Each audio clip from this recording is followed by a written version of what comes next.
Shall we roll on the week 12? Yeah. Should we move on to the prediction games and then move on to week 12? Oh, yeah. Yeah. Yeah, let's do it. So we'll start with the prediction games. It was I decided to choose them this week because it's been a long time since I've chosen them. That's fine. You're allowed to. Hey? You're allowed to. Yeah, that's because you let Kelly pick them for you last time. That's true, actually. When it was on your rotation, you know what? Next time I'm gonna get Gemma to pick the ones. Yeah, do it. I would say I can get his missus to pick it, but that went well. Right. Let's start with. Right. We're definitely silent. I felt a tumbleweed in my house there for a second. I'm going to close the door, and like baby's face was literally like. It's like when Jamie Carragher said no one wants to go to be a Gary Neville, and you see Neville's hurt and he's properly laughing. Yeah. Yeah. Gary Neville's his own worst enemy, to be fair. Well, that and his brother. His own worst enemy by being too self-detrimental to his own legacy. Yeah. But yeah, go on. Let's do these games. Let's start with the prediction games. Let's start with the first one that's on my screen, which is Pittsburgh Steelers going to the 7-3 Chicago Bears. The 6-2 Steelers against the 7-3 Chicago Bears. Who would like to go first? I'll go first. Go on then. So for me, Aaron Rodgers' status is up in the air. If he does play, he probably won't be fully fit. Oh crap! Yeah. And with Mason Rudolph in a quarterback, I've got to take Chicago. Okay. Yeah, I'm going to take Chi-Town. It's all depending on Aaron Rodgers. If he's not even remotely going to be fit, if he's not going to play, I just think Chicago's got the momentum. And we've said before, you got to go with the hot hand. I'm going to go with Chi-Town. Jack? Well, I've just had a quick check, and from what I've just seen quickly, it says that Rodgers might be starting. And I really don't want the Bears to win. So I'm going to go with the Steelers. Fair enough, mate. Hey, that's fair enough. We all do this. Okay, so let's go to Ollie. What are you predicting? Oh, I'm going for Chicago. I think Chicago, at the moment, are a really good football team, and they're playing really, really well. Personally, you know what? If the Bears actually won the Super Bowl this year, I actually wouldn't even be that bothered. I'd actually applaud them. Well done, Bears. I'd be bothered. I mean, yeah, you have a slightly different relationship. It'd be like us, like me and Baby go like, to be fair, as long as anyone other than the Rams don't win the Super Bowl, we'll be happy. That's kind of how I feel. I'm like, I think. Do you guys think Ben Johnson is a genuine contender for Coach of the Year? Possibly, but I think you've got to look at. I want to say Stefanski, but he's not the Colts manager, head coach. Shane Steichen. Shane Steichen, that was it, and Vrabel are the two. Talking about Indianapolis Colts, they're going to Arrowhead to face Mahomes, Andy Reid, and Taylor Swift. Travis Kelce. Can I have your... Okay. Go on then. Jack can go first. Well, I saw something earlier. It said that the Chiefs are not going to get to the playoffs this year, which we all have to hope happens because I'm sick of seeing them get there. And I want their dynasty to have ended as quickly as it came. So hopefully, I'm hoping that the Colts will win. And have they still got Danny Dimes under center? Yeah. Yeah. I want him to continue balling out. Jack, Danny Dimes has become what we hoped he'd be on our Madden career. Yeah. So all we have to do, Ollie, instead of being whichever team we picked, was just be the Colts. Yeah. And then it'd been perfect. I'm also going to take the Colts because I feel like there's something going wrong with the Chiefs. The Colts are coming off a bye, coming off that Germany game and then a bye. So I'm going to take the Colts. Ooh, parents. I'm never gonna say the bloody Chiefs, man. I'm gonna go Colts. Let's go, Danny Dimes. Travis Kelce has broken the record for the most touchdowns for KC. He's such a simp, though, isn't he? Like, he's literally such a beta. I love his podcast, though. Him and his brother's podcast is brilliant. Yeah. I'd rather watch Pedro. Arrowhead bounces. Arrowhead is one of the most amazing atmospheres. You can feel it through the telly, and I love that. Love that.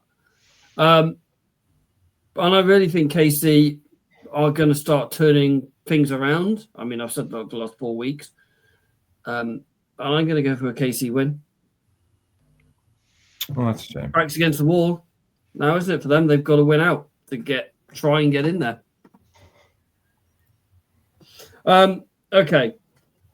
The next two games. I quite enjoyed that Travis Kelce refused to talk to the media and said, when asked why, because they're going to want to talk about the record and I don't give an F about the record. I was like, okay. He even said that on his podcast as well. Yeah, I mean, like, the record's kind of important, but okay. Yeah, but I get it. He's just lost. He'll probably want to talk about it at the end of the season when the season's done and it's all dusted. But no, I think the words coming out of his mouth at the end of the season will be, "I'm done and I'm hanging up my cleats."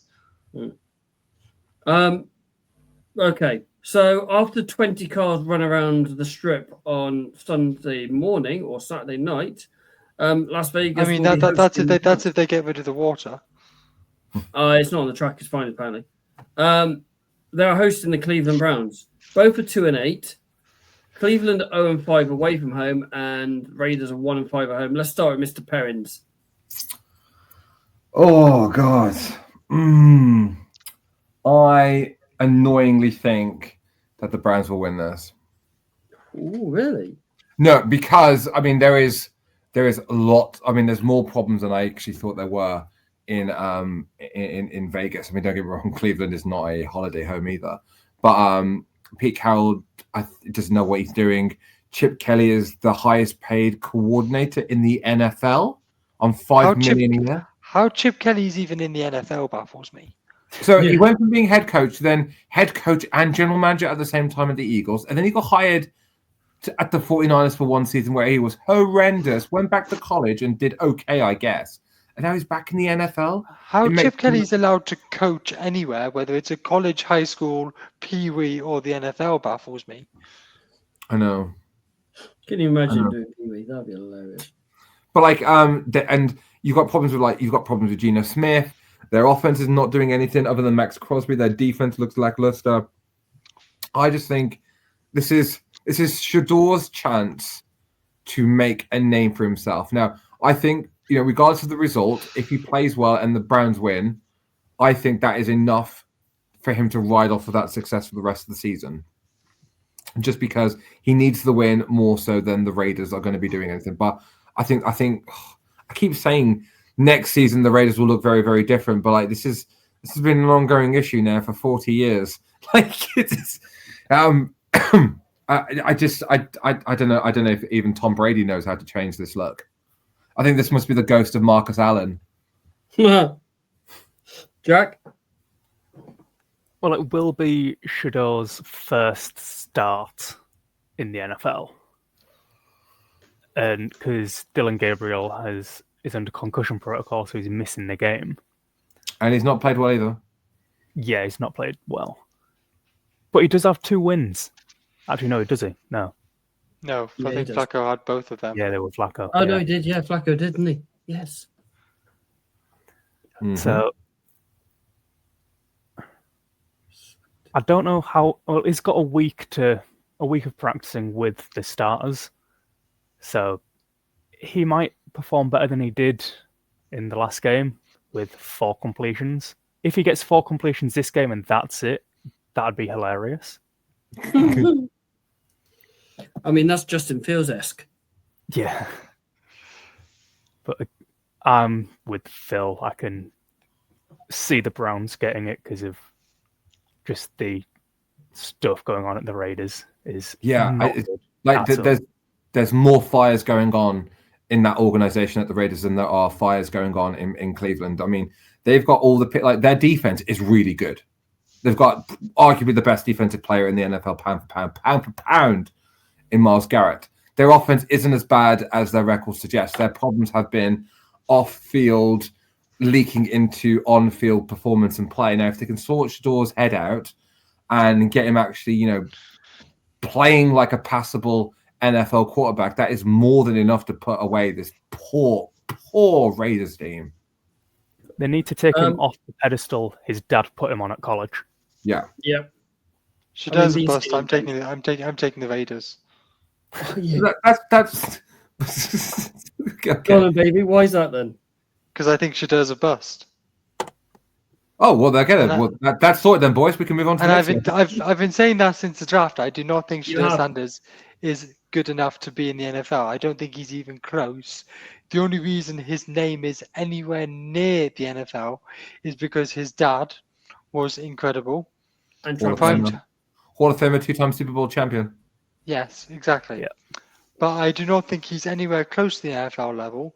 He had Travis Hunter, who's a good wide receiver, but Shador Sanders will not succeed in this league. And I think Geno is on the lower end, and I think He's in Ashton the bottom Genty's half of 32, isn't he? Let's face it. Yeah. I think Ashton Genty is gonna have a game. Right. Ollie, who are you taking? I was going to go one way, but I'm now going the other way. Still hasn't answered the question. No, you're right. I haven't. Difference is the two rookie running backs. Ashton Genty, don't even know he's had a 100-yard game yet. I think he's got 2 touchdowns this year? Are you joking? He's had 2 touchdowns in one game.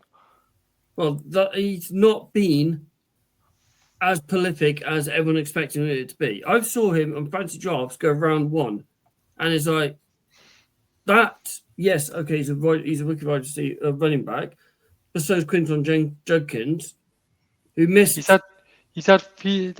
Genty's stats are 149 carries, 554 yards, 4 touchdowns. Right. So I'm going to bring up Judkins, who's the Cleveland Browns wide receiver. Remember, he missed the first 2 games of the season. Yeah. So, right, if I just get his stats up. So what's his total carries? 149. So Judkins had 157 for 620 yards and 5 touchdowns. So they're similar. But That's as you in 2 said, games less. Judkins missed 2 games. Yeah, but he still had more carries. So I'm going to go for Judkins. I just think, watching him at Tottenham, he was brilliant. He was. Absolutely brilliant. He was the best player on that pitch by a mile. So, yeah, I'm going for Judkins and the Cleveland Browns. And last game of the night, it's Monday Night Football. It is your game, gentlemen. Do you need to ask me and Phil? Yeah, I know, but I want to hear what you feel about it. Going Panthers out here. I'm actually a bit worried about it. I think the Panthers are sneaky good, and they look pretty good against the Falcons.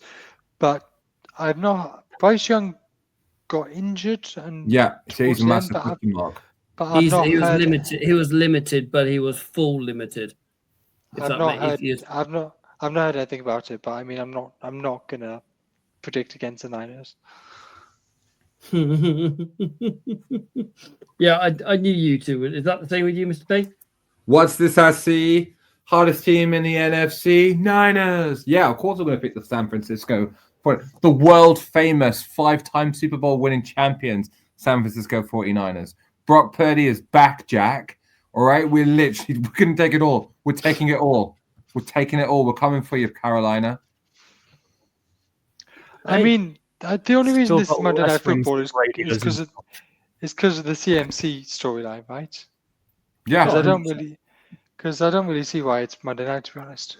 When it's all said and done, when his career is all said and done, and he's going into that Hall of Fame, he's going to pick up that golden jacket. He's going to get a 48 blazer because his shoulders are so wide because he's been carrying this organization on his back for so long.